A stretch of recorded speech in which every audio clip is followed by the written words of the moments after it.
في حاجات كتيرة جدا تتعمل هنا في أمريكا بدل السهر والنايت كلابز والحاجات ديت. دي من ضمن الحاجات اللي أنا بحبها. انتوا شايفين المنظر عامل ازاي كده اللي أنا قاعد فيه. بصوا بصوا بصوا المنظر كان هنا اهو. تمام. ده بيت في بيج بير. البيت تكلفته في 3 أيام، 3 أيام في الويك اند، جمعة سبت حد يعني. تمام. بيت دورين، ب 2 bedrooms، بيت 2 باركينج. سوري، البيت 3 ادوار و 2 bedrooms وحمامين. مهم يعني.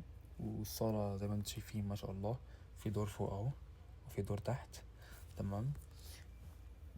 $480. $480 ان انت، انا بالنسبه لي ان انا اقعد استمتع كده بالفيو. كنت بشرب كوبايه القهوه بتاعتي وزي ما انتم شايفين المنظر عامل ازاي. دي الساعه 7 الصبح على فكره. بالنسبه لي جامد جدا، احسن 100 مره انا اروح اسهر في اماكن عربيه وان اقعد جنب ناس بتشيس ومش عارف ايه، واقعد بقى اروح نايت كلابز ولا اي حاجه من الكلام دي. فنفسك هتلاقي نفسك انت وصحابك او كده دفعتوا نفس المبلغ.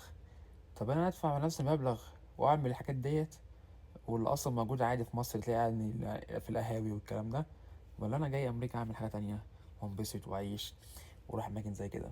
فانا دايما بحب افكر بعقلي.